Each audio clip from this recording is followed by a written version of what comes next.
You can come work with me for. I'm not joking. Like, you shouldn't be like asked to do all the stuff that you're doing. That's bullshit. You should have had a relay like 2 hours ago that was doing this story. They listen to me.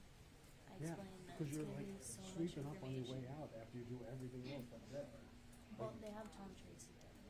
They have some. That's awesome. But only because I said Yeah, there's also no because way. there's like it's a big enough story. Just try to squeeze me through it as much as I know, that's what I'm trying to plan you out like they did everybody else. So I'm saying, come over to the first day, pay you beforehand. You'll do half the work, and your shit will get out there. You are a young, ambitious person. Go to a place where they can drive you. Like Leah Eustakovich was a runner like a couple of years ago. Leah Eustakovich. She started a couple of years after me. She was a runner. She was a young runner. She's like you, ambitious and crazy. Fucking managing editor now. It was a couple of years. Like. Yeah, I've heard about her. She's nice. She's great, and her husband, Stephen Jeremiah, was a private. He was one of our fellows too. But the point is, people like you who really want to climb that shit and want to do all that work, I don't want to do all that work. But you want to do all that work. Go to a place where they're not you. They'll definitely, well, on day one, you're going to me, but they'll definitely, give you room to run up the ladder if you want, which I think you do. You keep seeming like. I mean, yeah. But if you ever want to I do don't like that, being worried.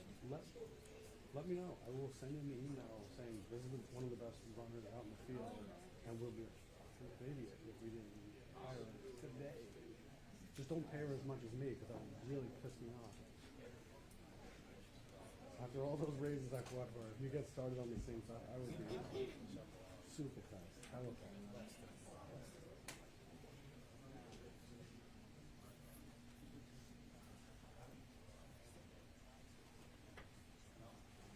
Benefits and shit are better, I'm sure. Like my wife's a lawyer, and orange health insurance is trying to No, we're on hers for something, but like some of the stuff that we get offered is better than hers. And she works for like a diamond company, crazy.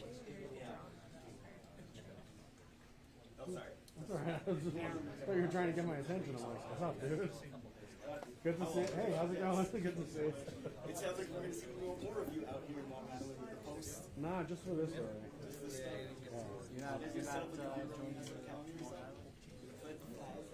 Oh, I saw that story. I hope to God I'm not the one. No. I think it would be more than just one guy. I think it would be like a bunch of people, right? I think it would be teams. Like they'll set up a bureau out here. Yeah, you should apply. Hell yeah. Your connections out here, it'd be dumb not to take you.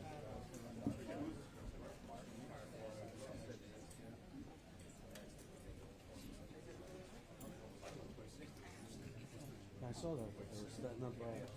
They're gonna plan on covering Newsday type of shit. Yeah. Because they'll just grab market share. Yeah, but Newsday doesn't have the marketing budget that News Corp does. Holy shit. They could literally get on TV every day and say, we can close to your house. How would you like to use strawberry for a quarter? Yep. And that's it. It's over.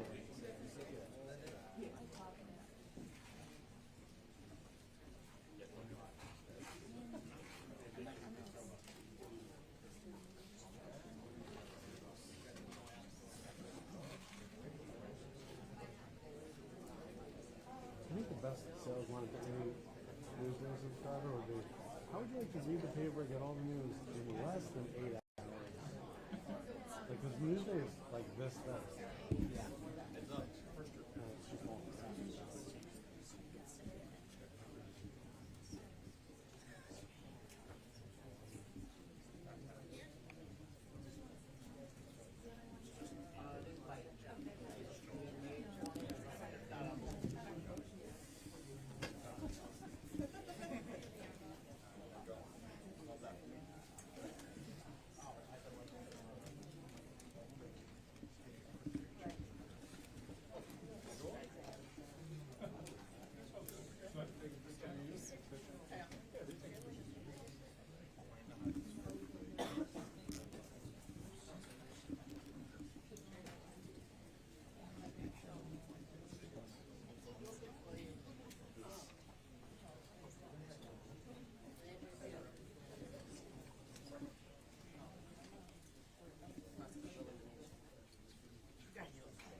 Thanks everyone for coming, and good morning.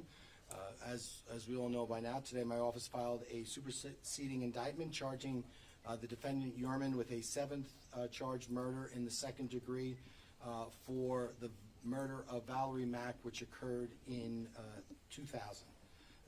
I remind everyone that all of these cases and all of these murders are just allegations, and we look forward to proving them in court. As I've previously stated, the work of the Gilgo Task Force is ongoing and continuing, and when I said that, I meant what I said. The defendant is now charged with the murder of 7 young women, Sandra Castilla from 1993, Valerie Mack from 2000, Jessica Taylor from 2003, Maureen Brainerd Barnes from 2007, Melissa Bartholomew from 2009, Megan Waterman from 2010 in June, and Amber Costello from September of 2010. Again, they occurred between 1993 and 2010. We are here because the Gilgo Task Force has continued to work together to obtain not only evidence for the charged crimes, but has continued to work on other uncharged crimes as well. And I am grateful for the great work that the Gilgo Task Force has done. Of course, not only my office and my team, but the other agencies who have worked with us. And we're gonna talk about that in a while. As you've also probably noticed, here with us today are the victims' family members. I think pretty much every charged victim, their family members are here. Specifically, we're joined by Joanne and Edwin Mack, who are the parents of Valerie Mack. Through the grand jury process, we get to learn a little bit about our victims, and we did that through the Mack family. Valerie is very similar to the other victims in this case. Extraordinary person. The family are extraordinary people, and we are honored to prosecute this case for Valerie and her family, or on behalf of Valerie and her family. And again, I think the Mack family is emblematic of the other families in this case who have steadfastly stood by their loved ones and jealously guarded their memories. And we have nothing but respect and admiration for those victims' families. We also, speaking of gratitude, I want to mention our task force partners, some of whom I haven't mentioned here before, but of course we have our great sheriffs, Suffolk County Sheriff's Department, Sheriff Errol Toulon Jr. I know undersheriffs, I spoke with undersheriffs Steve Kios and Keith Taylor. They're here to support us, and as well as the task force. Our Suffolk County Police Department, we have Acting Commissioner Rob Waring, who I spoke to, and I saw Deputy Police Commissioners Kevin Catalina and Daryl Simmons. So I know, among others, we have this homicide squad led by Kevin Byer, as well as Sergeant Stephen Geyer. Inspector Sean Barron from the Suffolk County PD is with us here today. I want to thank the Suffolk County PD, both the agency as well as the Homicide Bureau, for their work on this and many other cases. We have the New York State Police, Major Stephen Udis, Captain Ken Gein, and his team, who've been instrumental in the task force and the great work that they've done, and I want to thank them. We have FBI Supervisory Special Agent Don Osbacher's here. Special Agent Craig Mateo, I believe, is here. But the FBI has been and continues to be tremendous help in this case, and we certainly want to thank them going forward. And we really appreciate the work that they've done and the work that they continue to do for us. United States Secret Service, I don't know if they're here, but they've been assisting with a lot of the electronic devices, so we want to certainly thank them as well. New York City OCME, somehow I neglected to thank them through all of the various superseding indictments. Specifically, I want to thank their anthropology unit and their forensic biology department.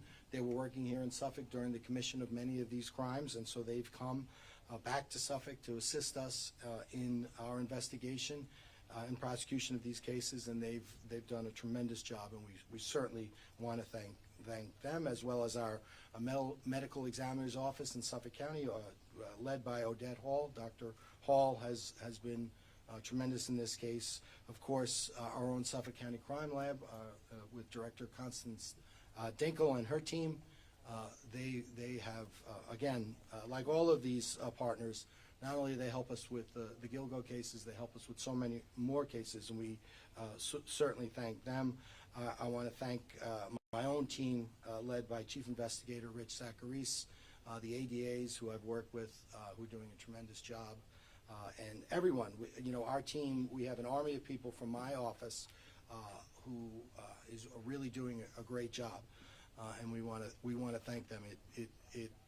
A case of this magnitude takes the assistance of so many different moving parts, and we certainly thank all of the folks who people don't even know about, who have really helped us significantly. It's more than it's just a literal army of people, so we certainly appreciate that. As we said, we are not limiting this investigation to Gilgo Beach. We've moved off of the beach.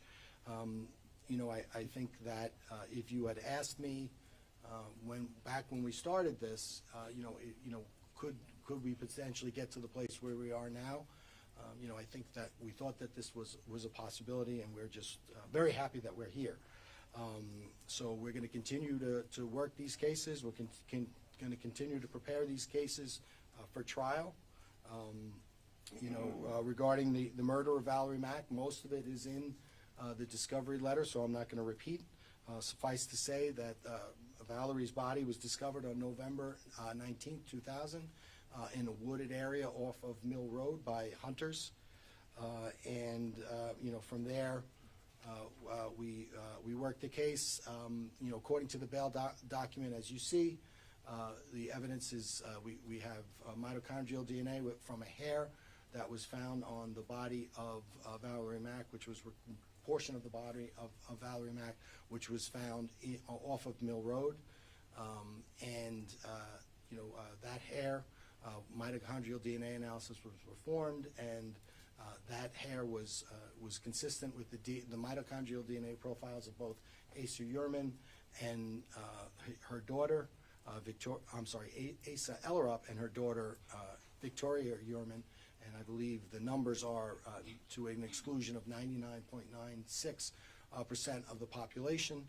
Similar to the other cases, we then sent that hair out for nuclear DNA analysis, and because it's nuclear DNA, it's much more discriminating, and the profile came back.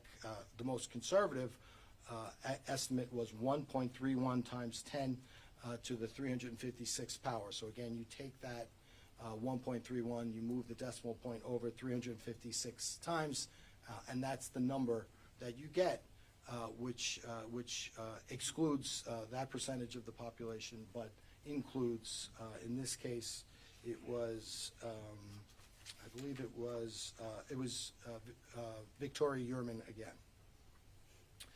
So that's where we are. We in the bail letter we've placed some other evidence with regard to the planning document. Specifically, if you recall, the HK document, which we've referred to as the planning document, we see that one of the dump sites which were discussed in that document was Mill Road, which was the road that Valerie was found in the vicinity of. We also have seen during our searches a number of articles with regard to the Gilgo Beach investigation in various publications like People.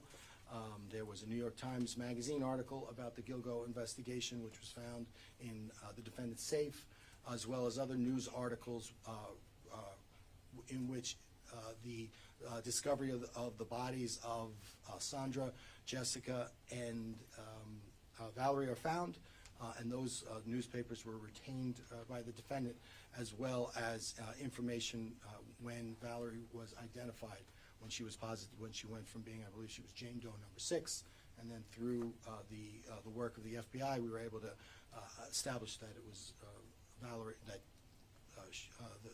the body was Valerie's. There was internet searches done from devices controlled by the defendant at or around the time that she was first identified. That's the evidence in this case. Again, it's just that. It's evidence, it's allegations, and we look forward to proving them at court. But I'll turn it over for questions now. Does the Mack family want to say anything? Do they want to come forward and speak about this, maybe finally answers? We spoke to the Mack family. I don't believe that they want to give a statement at this time.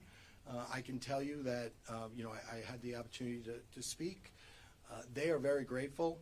They are very grateful for the small bit of closure that the task force has been able to provide, and it was very interesting to us.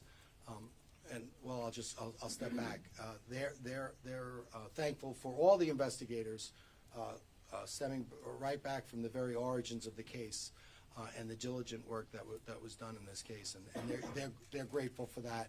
And I had the opportunity to share with the Mack family the reactions of some of the older investigators when we reached out to them and told them that we had gotten some traction in the case. The excitement on those, the palpable excitement that we got from those investigators, made it obvious to us that, the lives of these women matter.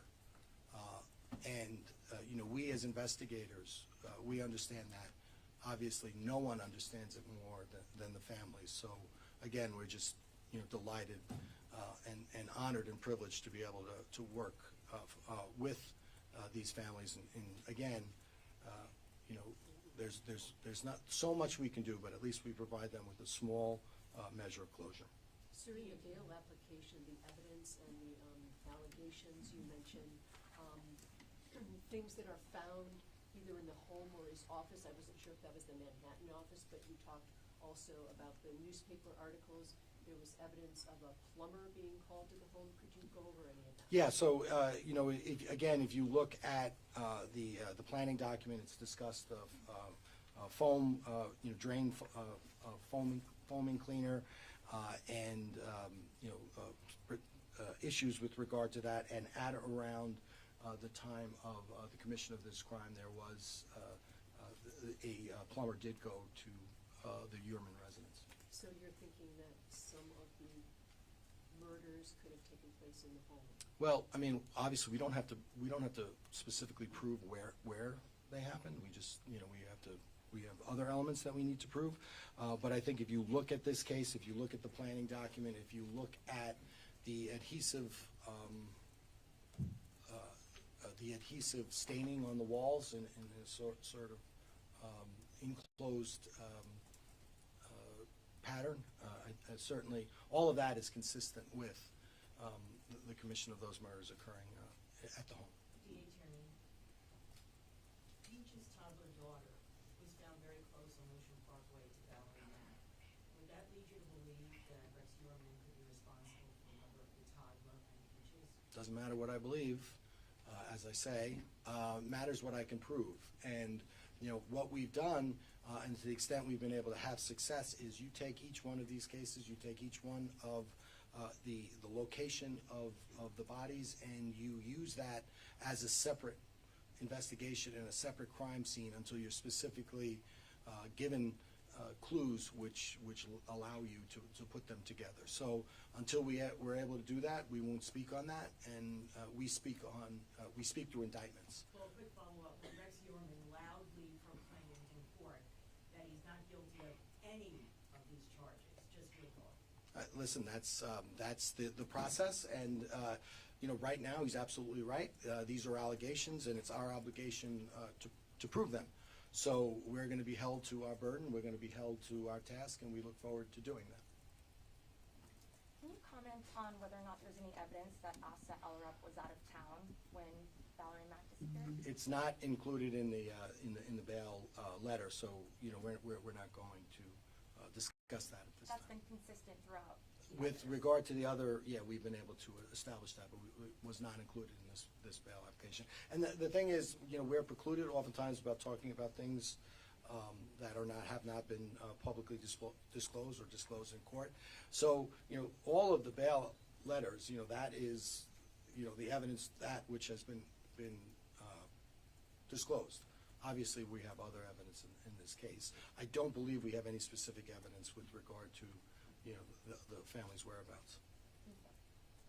Throughout this case, the defense has raised questions about whether the DNA evidence is enough. I mean, can you talk about why you felt it was enough to charge him with this murder? Well, fortunately for us, we're not going to have to come to the question of whether or not it's, just the DNA evidence is enough, because it's our position we have a lot of other evidence. And if you could go through all the bail documents to see a portion of that evidence, obviously not all of that evidence, because we have other evidence. As the judge said in court today, this is cutting edge DNA, the SNP, single nucleotide polymorphisms. That technology which we're using in this way in New York State, it has been used in other places in the country a handful of times, but it has never been used in New York State. So whenever that happens, there'll be a challenge. There'll be a hearing called a Fry hearing, which the judge has set down, and the defense will make their arguments. We'll make our arguments. I anticipate having a hearing on that issue before the judge, and then it's up to the judge to provide the decision as whether or not the technology used in this case is scientifically accepted, and whether or not it'll be admissible in this case. So that's upcoming litigation. The Fry, I'm Kevin Sheehan, New York Post. Hi. The Fry hearing you just mentioned, that's coming up in January. Will there be any motions on the part of the defense to break up these cases into like a number of cases as far as victims? Well, I think the judge indicated on the record that he wanted a Fry DNA hearing motion filed by the defense by January, I believe. Yep. And then he also said, at the very least, and then he mentioned the severance motion. So I think that whether or not the defense decides they want to sever the case, that motion, we would anticipate it coming, if not in January, then soon thereafter. Would you oppose that motion? Yes. How again do you guys view those newspaper and magazine clippings? Well, I mean, again, what we've done with this case, what we've done with the phone records, the financial records, the DNA, the internet searches, and the various things that he has kept since going all the way back to 1993, it's evincing his intent. It's evincing, his interest in the case. So we think that it's, circumstantial evidence of his, that persistent interest in the case, the victims, the methods being used to, starting back in 2010, all the methods used by law enforcement to try to catch the murderer of some of the individuals on Gilgo. All of those things evince a certain mental state and intent. So we think when taken with all the evidence, it paints a certain picture. Again, the picture will need to prove at trial. You just mentioned the evidence, the tape patterns on the ceiling, for the tarps and stuff in the home. Were those all? I know those were in different areas, but were they all in the basement? Yeah. They were all in that. And if you look at, the planning document, he's talking about push pins, because, and there's when I say he, I mean the document mentions push pins, and then, and that the tape is no good, presumably because it creates a adhesive stain on the walls. That's all in the basement. It's all in the basement. And that was also kept as souvenirs? I mean, are you thinking that the newspapers and magazines were also mementos for him to keep feeling good about himself? I scored a touchdown in high school. Still have that article. Just one. Do you have that with you? That he had visited the Suffolk County Police Gilgo site. Is there a number? I'm sorry? In the papers today, it said that he had visited the Gilgo site. Yes. The police department. At around significant times in the investigation. So is there a number of times that he visited the site? Timing was along with Mack's findings. Yeah, I believe it was the identification of Valerie Mack as the victim. Was there other times after the? I believe there was. I don't specifically have that information for you. We can get that for you, though. Do you have any anticipation when this is finally going to go to trial, or are you content to sort of leave it like this while you investigate numerous other murders? No, I'm not content at all. And it doesn't really matter whether I'm content or not. It matters whether the judge is content. And I can tell you the judge is less than content. And that's his job. This is a very active and aggressive judge that tries many cases throughout the year, and he's eager to try this case. So he's doing his job, and he's pushing us. He's pushing the defense. He's pushing us. Obviously now when you're talking about separate murders going back from 1993, you have missing persons reports from other outside jurisdictions in New York, outside jurisdictions from the state. All of that, we have tips, all of that, we have forensic material and evidence. All of that has to be provided to the defense, which we're working through. So it is a difficult task.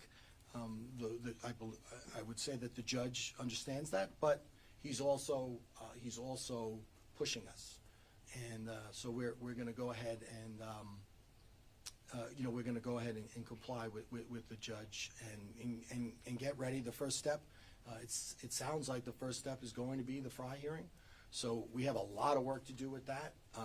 That's going to presumably they will have experts. We're going to have experts. And we'll have that hearing.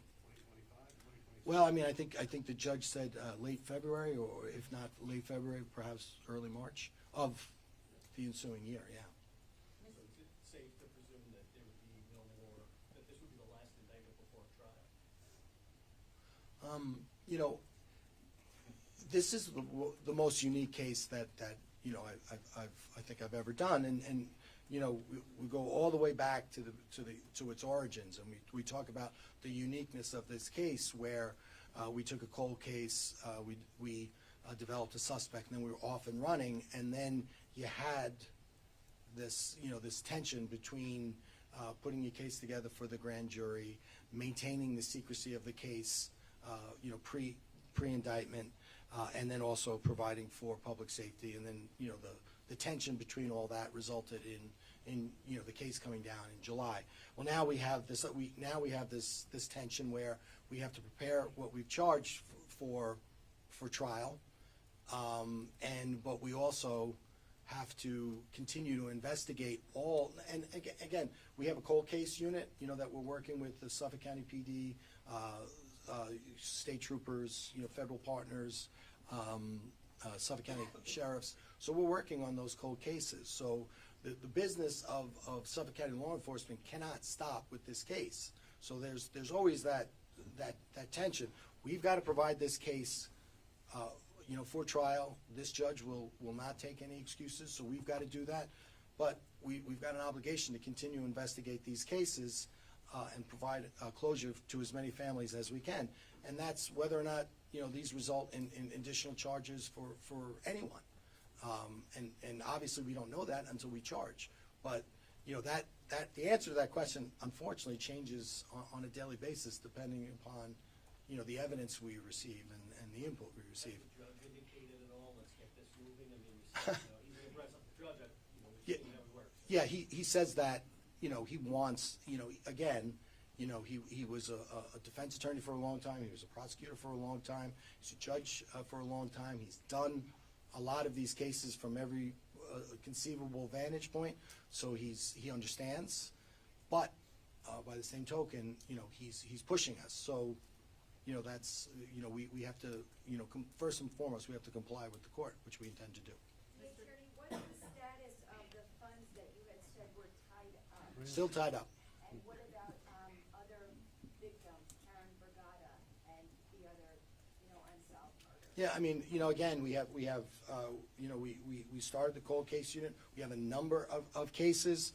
Karen Vergata is one of those victims. So we'll continue to work those cases, but as we've been saying, those cases, those bodies, you know, they're separate investigations, separate crime scenes until we can speak through an indictment otherwise, whether they're related or not.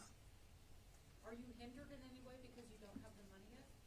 I mean, I think to a certain extent, law enforcement, everybody in life is hindered because you never have enough resources. But, you know, I think we're managing very well. It would be nice to have that money, but you know, we have great partners. We have our Suffolk County Executive, our Suffolk County Legislature is very sympathetic to what we're doing. So, you know, it would be great to have that money, but it's not like, you know, if something needs to be done, it gets done. The big difference, I think, is it's just, you know, as far as, it's not, you know, rocket science providing all of this digital evidence, but it is important and it's specific work, and the more hands you have on it, you know, the quicker it'll get done, and having that federal money would be very helpful in that regard. I just wanted to give others an option to speak if they wanted to. I know Valerie Mack's family are not ready. Are there any? Well, I think Ms. Allred is going to be having a press conference after me, so I believe she represents most of the victims in this case. So I'll leave that to her and to them. So in the new bail application, one of the articles, it indicated that it was found in the basement vault. Can you clarify, is that like a vault where, is it the entire thing? Is this where you found the tape and the push pins? Like, can you elaborate on the vault? Yeah, the vault is just where the gun vault. Okay, so that's so where it was behind you know, it was locked. So in addition to the guns, there were other things There was you locked in there? that specific document, among other things. So it was in the gun vault in a safe, inside the gun vault? No, Inside the building. it was inside the gun vault. But not locked in the safe inside? Well, the gun vault, in effect, is a giant safe. DA? Yes? You've said that the evidence is leading you to believe that murders could have taken place in the basement, with the adhesive tape stains and the reference to push pins. Is it your belief that most of the murders might have taken place there and he was comfortable in that environment and it wouldn't have happened outside the jurisdiction of his home? Well, again, you know, belief and you know, you look at the HK document and you look at, you know, the HK document evinces two things. Clearly, it evinces intent, most obviously, but it also evinces careful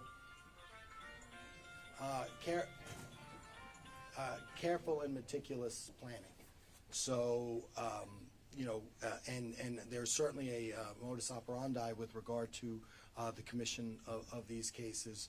Certainly, there are a lot of similarities between, you know, Jessica and Valerie, and I think that's, and again, you know, the victims that were found off of Gilgo, or at least partially, in some instances, that we found them earlier, right? So we had more evidence, more indication of what happened to them.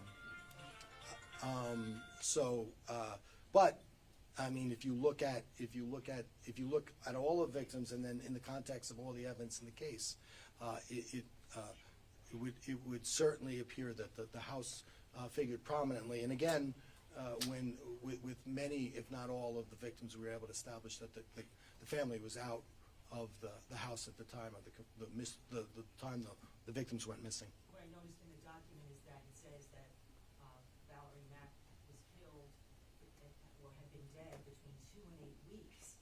And so that suggests a longer period of time of when she was actually killed. I mean, do you have any reason to believe she was kept in the house for a long time before she was brought to the woods? Yeah, well, we're not going to speak to that. I mean, I think we the only thing we're able to do is estimate through forensic experts, given the condition of the crime scene, and that's where that 2 and 8 period time frame comes from. Thanks, sir. Okay, thank you very much.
21st, 22nd, 21st, 22nd. What's the date? Good morning. My name is Attorney Gloria Allred. I'm a victims' rights attorney representing the family members of some of the victims in this case. The defendant, Rex Heuermann, has been indicted and is facing criminal charges related to the homicides of my client's loved ones. He has entered a plea of, quote, not guilty, end quote, to the charges against him for the victims whose family members I represent. Here with me today are my clients. And if you would like to just raise your hand when I say your name, that would be fine. And I'll just give their first name, but if they wish later, they can also give their last name.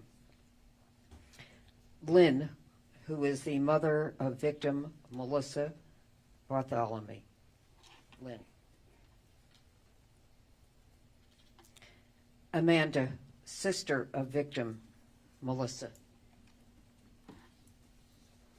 Nicolette, daughter of victim Maureen Brainerd Barnes.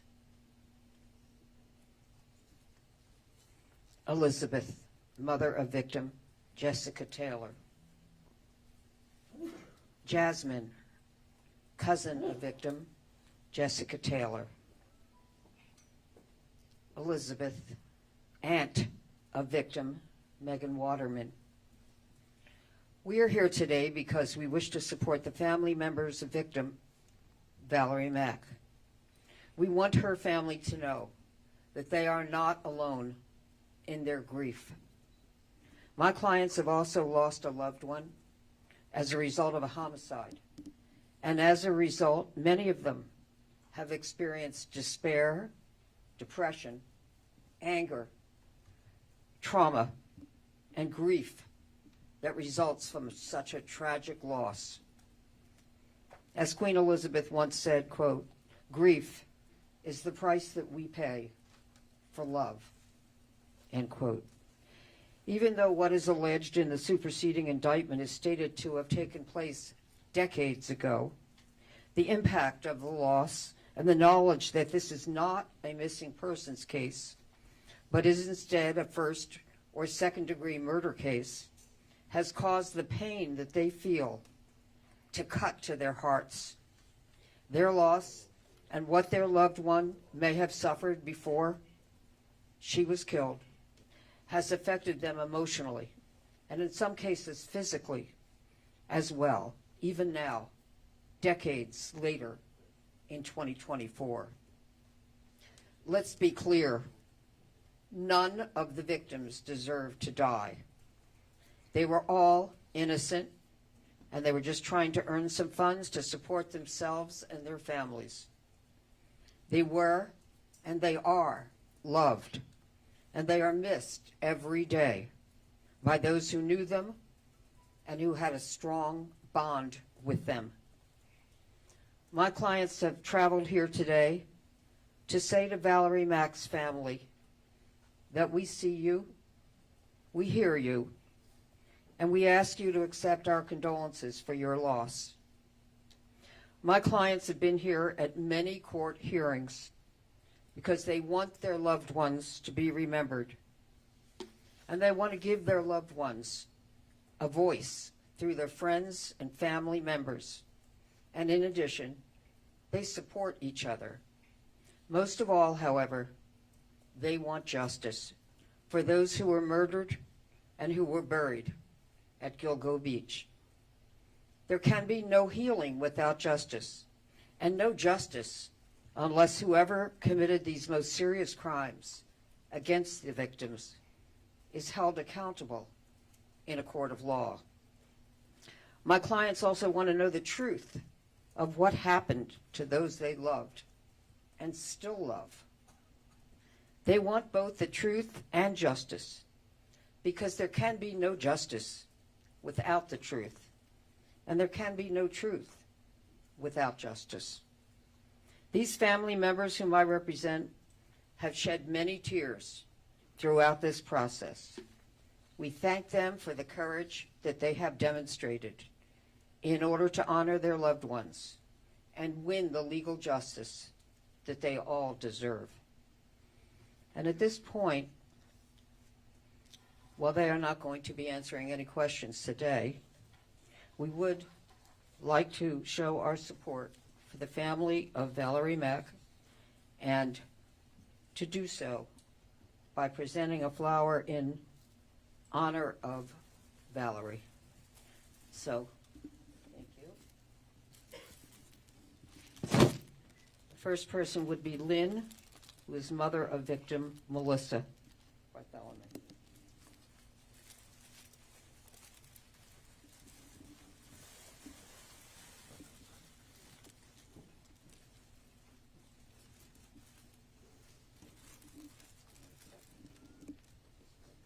Okay, thank you.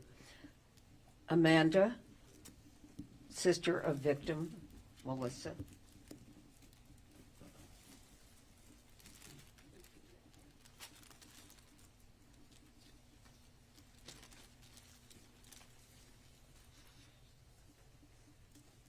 Thank you. Nicolette,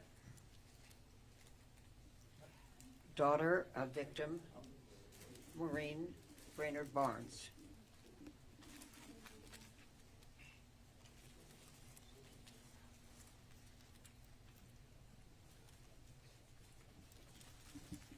Melissa, sister of victim Maureen Brainerd Barnes.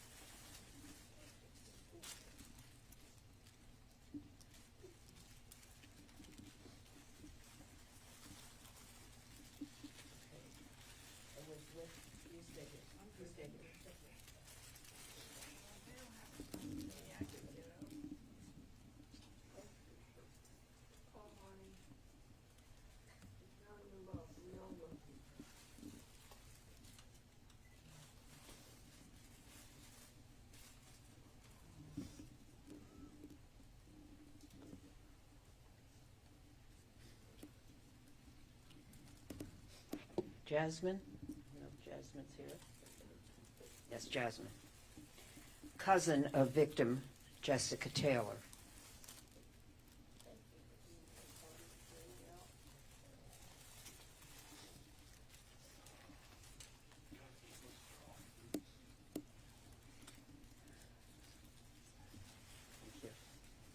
Elizabeth, aunt of victim Megan Waterman.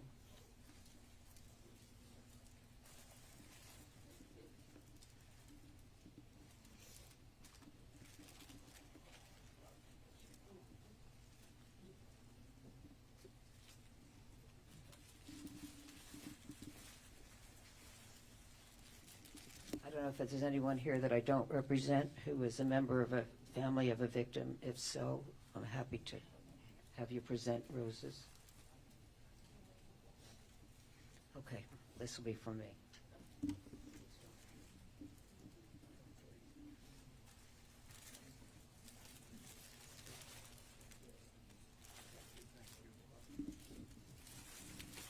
Okay. If there are any questions, be happy to take them. But the victims are not available for interviews today. I just wanted to ask if any, Sorry, I can't hear you. I wanted to ask if any of the family members, what their reaction was to what he had to say in court today. When he said not guilty? I don't know if anyone wants to answer that, but I heard somebody scoff. okay. Well, you know, it'll be for a jury to decide if, as and when it gets to a jury, if the prosecutor has proven his case beyond a reasonable doubt. Very high burden of proof, the highest burden of proof in the law. And he certainly has a right, that is, the defendant does, to say not guilty. And that is his position. And under the law, he is presumed innocent unless and until he is found guilty beyond a reasonable doubt in a court of law.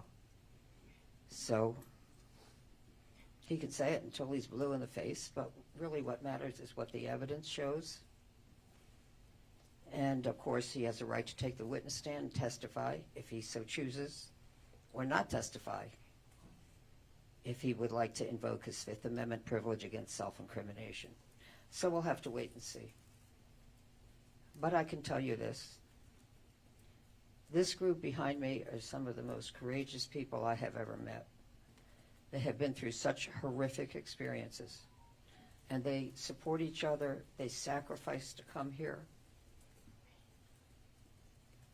They try to show how strong they are, but they shed many tears when they're alone and when they have to see this accused person in the courtroom.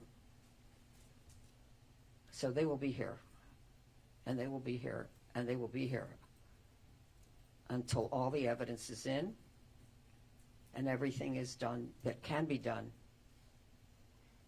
to identify other victims and to see if those victims should result in a connection to the defendant. And that'll be something for the grand jury to decide as well. So thanks very much for coming today. Thank you.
But I would imagine he will be outside, right?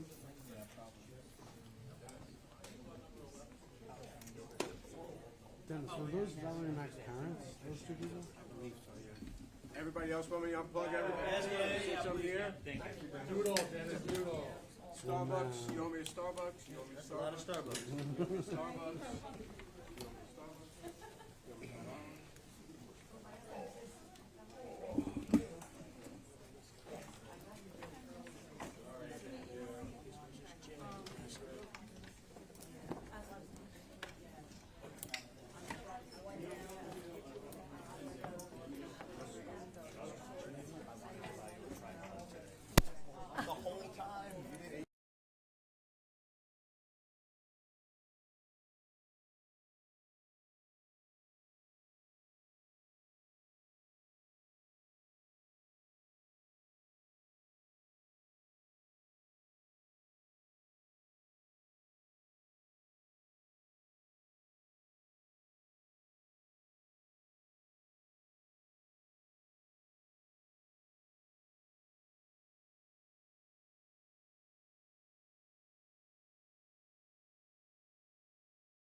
Hey, Johnny, yeah,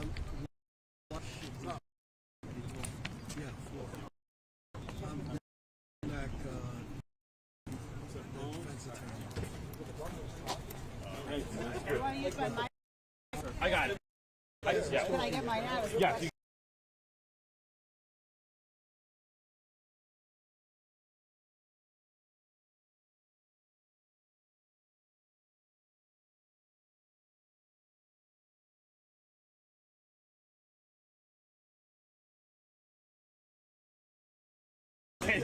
Can you get yours?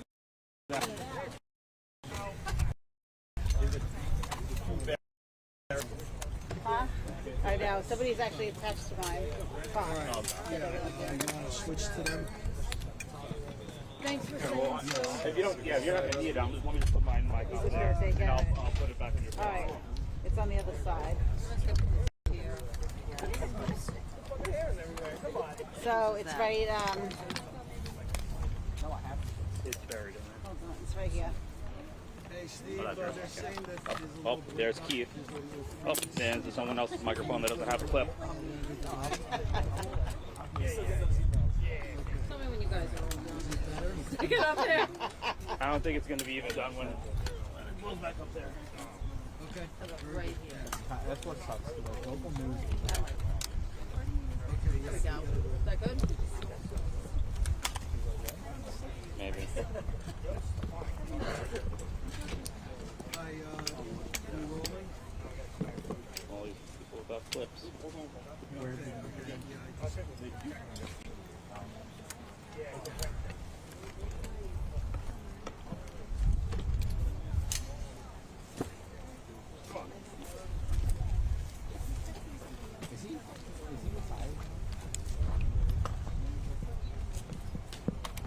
Yeah, I've seen the press release.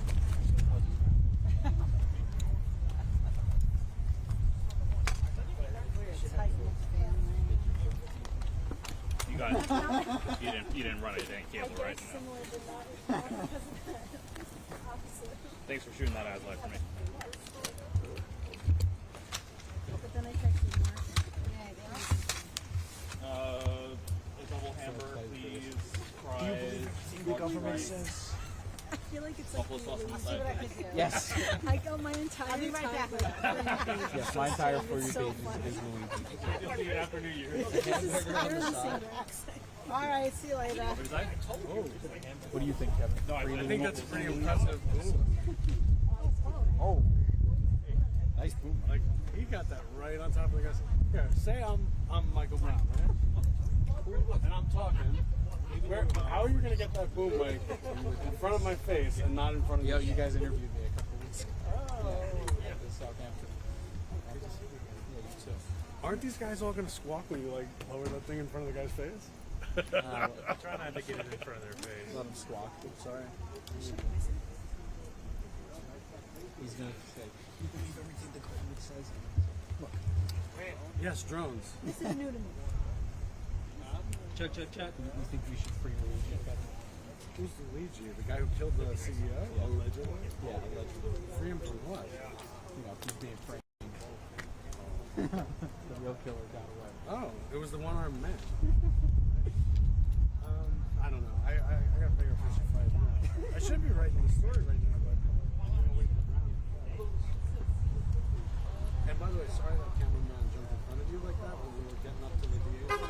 But the reason he did that is because he needs to get a spot. He was late. He was like the last one up there, so like these guys didn't come to the cameraman. They didn't come. It's not my cameraman. I'm just saying, like I saw you. I gotcha. But I was like, hey, I got him. I can't wait.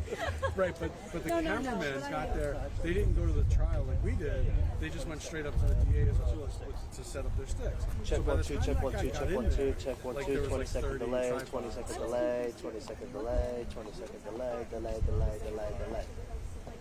Check. When they give, Check when they one give two. you a book in the I'm beginning. looking for you. You're right there. Which That one's was the you? worst part was here's a This one? some really good stuff. Read through all of it and then write a story so then use your phone. This one's free right here. Really? I was reading. I was like, Oh no, I wanted it. No, I was reading, but it was I get I'm gonna get a chair and put it in front of your camera. You know how you just hold it, like you start like going fast, and then all of a sudden, when I got to like the third thing, that I was like, holy shit, holy shit, holy shit! I just stopped. By the third holy shit, I stopped reading. But it was a nice scanning the pages in and sending in the scans because I figured if I'm saying holy shit by the second page, and then I start flipping through and there's like maps and graphics, and I was like, holy. Actually, it was, So you guys were doing the. I needed. I knew today, they needed the high res scans, this so I is just only did about that 20 and sent those minutes in fast. Because they were going to use them hard. But I'm hoping that they made. I'm hoping the DA's office made those electronically available. Yeah. That they like put them on their website and sent them out.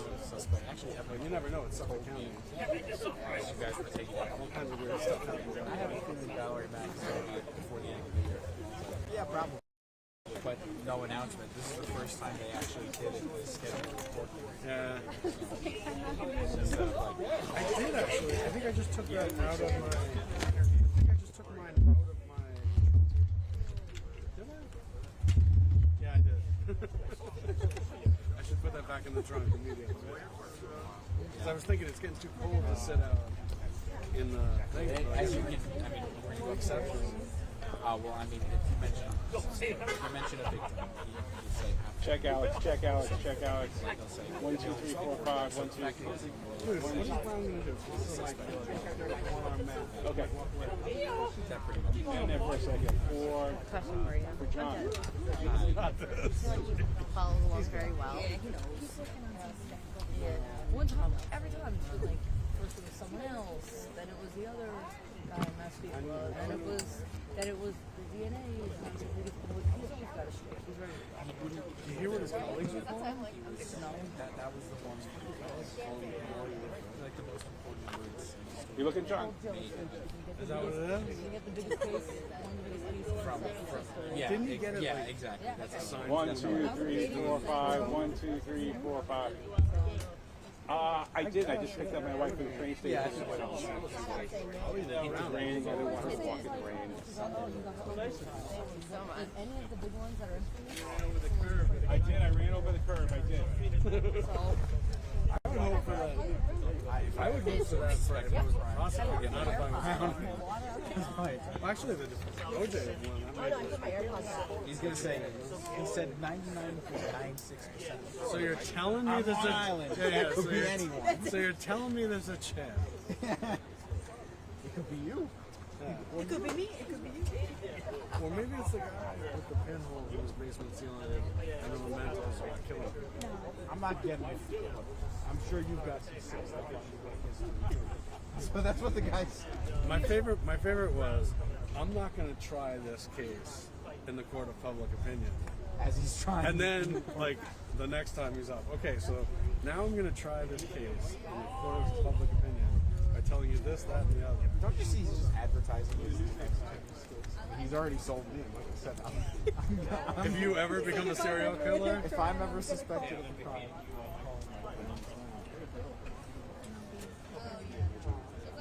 Heads up. Heads up. Heads up. Good eye. Heads up, everyone. What can Brown do for us?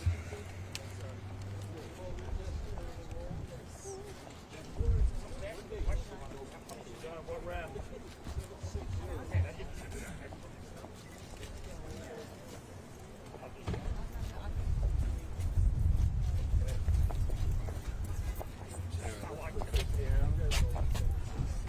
All right, good morning, folks. We'll start with questions. You guys were all there this morning, so I'm happy to answer your questions. Did the district attorney already have his press conference? Yeah. Okay, so I'll just answer your questions. No questions? All right, we'll see you later. Just your reaction to the new charges. Well, in some ways, we had expected that there would be additional charges based on the 5th and 6th indictments, or I should say victims. I know that the district attorney is trying to put closure to these victims, and when I saw that the 5th and 6th came forward, which quite frankly I don't think had any relationship in MO to 1 through 4, and I hate referring to these young ladies with numbers, but for now we can talk about it that way. I had expected that maybe at some point the Mack case would come forward as well. Were you surprised that your client spoke, or did you direct him to speak? Oh, I didn't direct him to speak. I know he's extremely frustrated. He has said from day one he is not responsible for these murders. He is, from day one, he wanted his day in court. So, no, he indicated, I expected him to say something lower level, but he obviously wanted to address the court, so he did. Is he aware of the bail application where we're presuming that the district attorney is indicating that murders took place in Rex's home? Did the bail application letter say that? No, but it indicated that there was, The district the attorney plumber said was that. found in, and there. Yeah, I briefly, I didn't mean to interrupt you. I briefly read the bail application letter because we had no notice. I just want to be clear, we had notice that this was forthcoming this morning. It was a regularly scheduled court date. The bail application letter, in large part, talks about the investigators on this case and what they believe. And if you look, it's paragraph after paragraph after paragraph saying what they believe. That's not evidence in a courtroom. Opinion testimony from a detective or an investigator really has no place in a trial. What's important is evidence. And I know that in the bail package they talked about newspaper articles that were allegedly found in my client's home. What they didn't talk about is the fact that there were two different searches. So if you talk about newspaper articles, there are many people who are infatuated with this case, not just in Suffolk County, but across our country. Thousands and thousands and thousands of people. That's probably underestimating the amount of people that are really attuned to this case over the last 15, 20 years. So what the prosecutor said today is they have these articles that were found in my client's home. What they didn't mention is that they had two different searches. One search was approximately 2 weeks. The search of, I think it was May of last year, or this year, was about maybe 4 or 5 days. They went through that house and that property with a fine-tooth comb.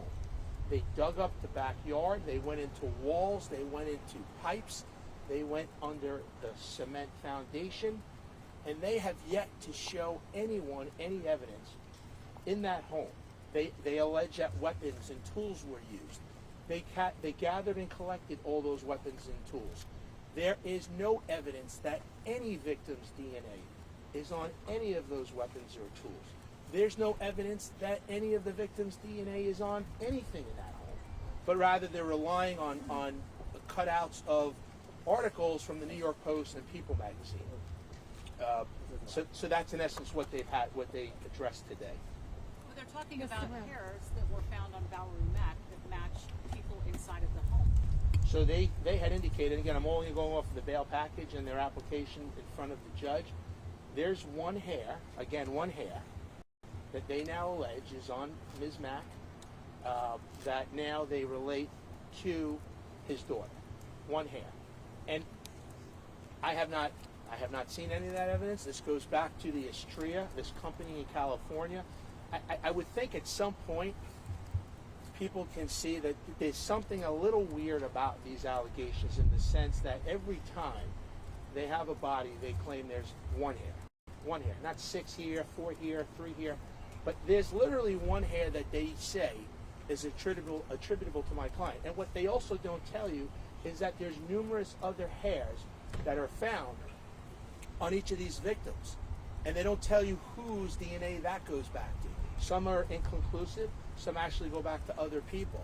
And they don't tell you if there's any commonality between the DNA of these hairs that are found. But they go back to Estrella and this one single strand of hair on each of these young ladies. Now, we talked about in the past, and that's why we are looking forward to what's called a Fry hearing. Estrella is a company on the West Coast. They're not an accredited lab, a forensic lab, even in California, much less New York. They have never been accepted. Their science, this quote-unquote science, has never been deemed reliable in our state. And lastly, keep in mind, I've gone through the discovery, and you see the amount of money that this lab is making, and their website, and I encourage you folks to go on it. The way that they sell themselves is we're going to solve all these unsolved crimes, and the money, and there is a financial factor. The money that they are making and turning this out is enormous. It's certainly enriching somebody.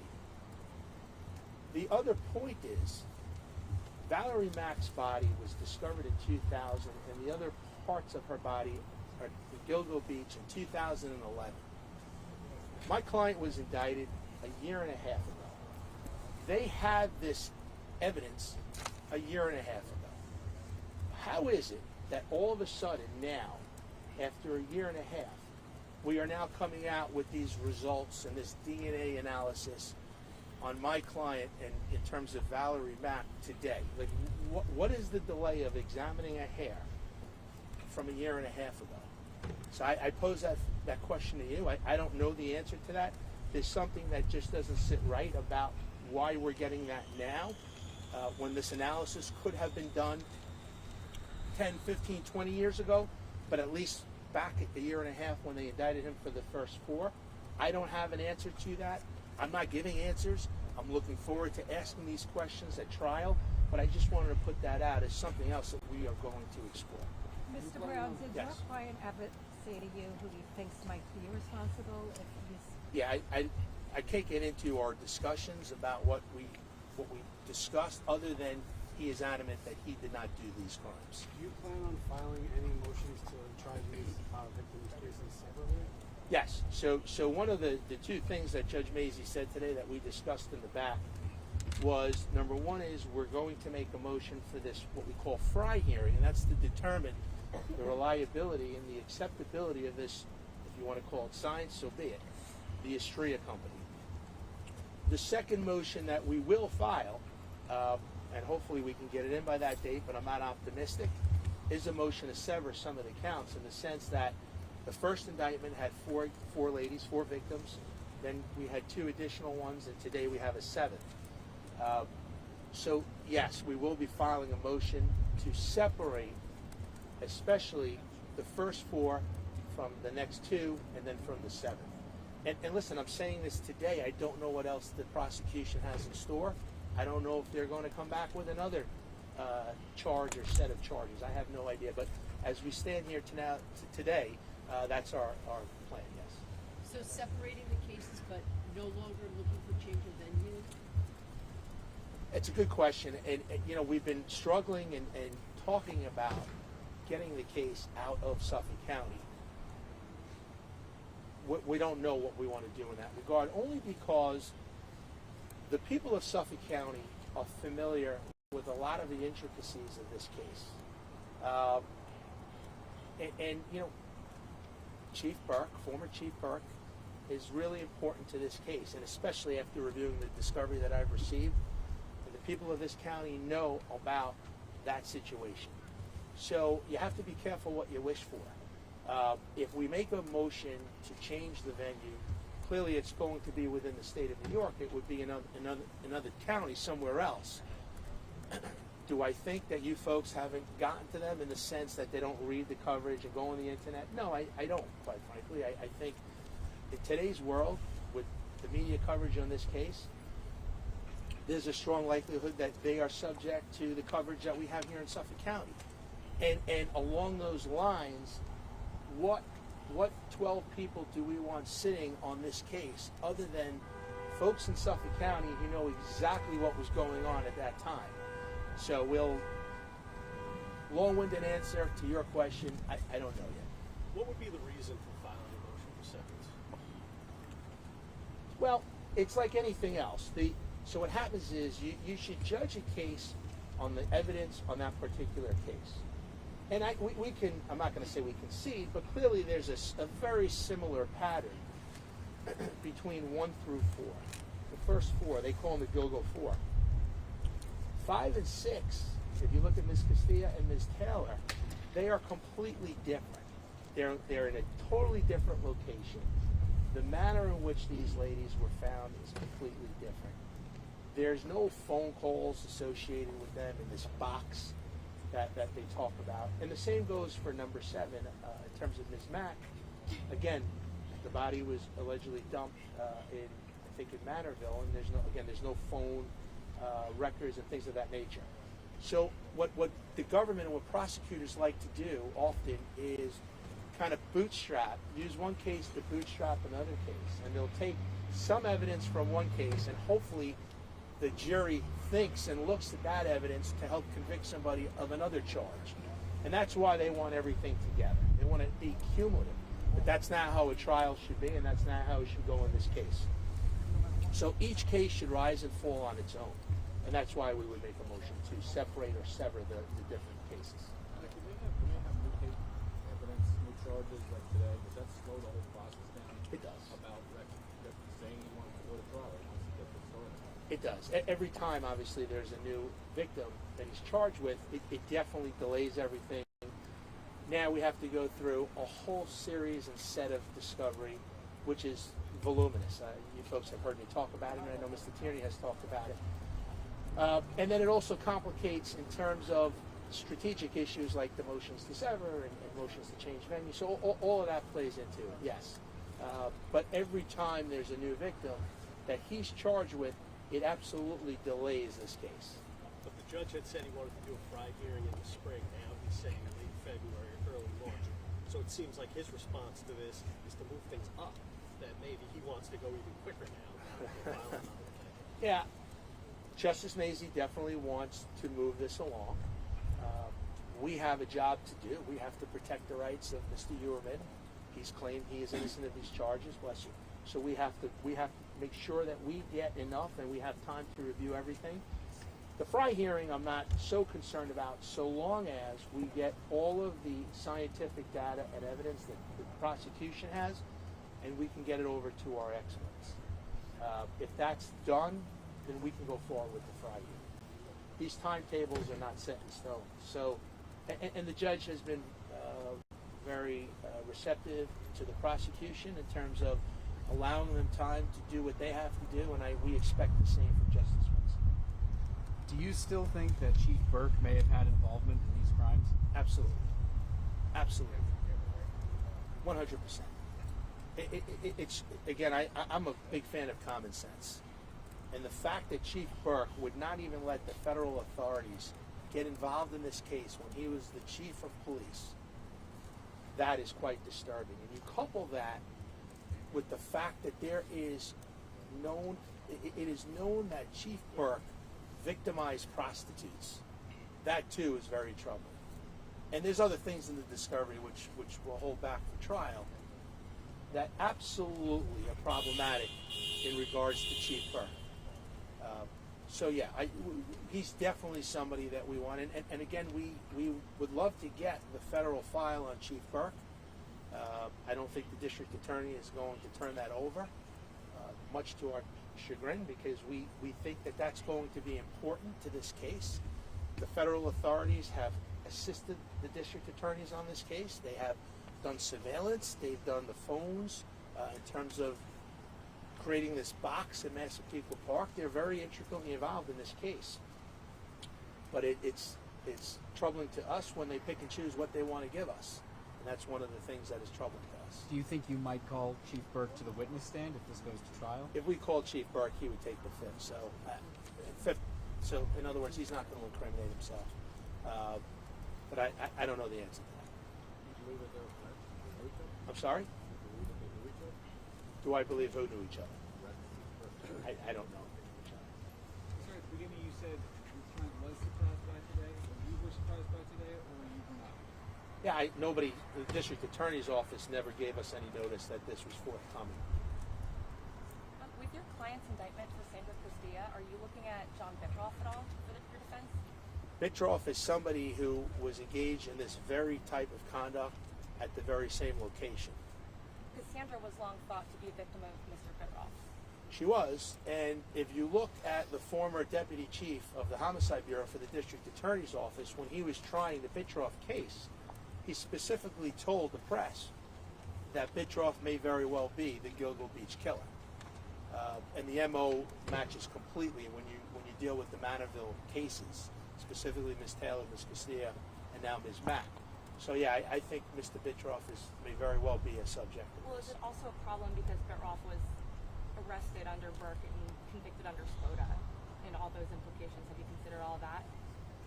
I don't know when he was arrested and when he was convicted specifically, but clearly he may be a target of this case. You guys good? Thank you. Okay. Yep, you got it.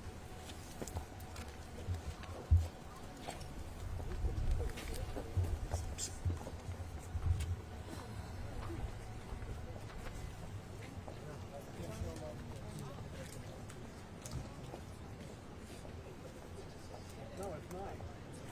That's why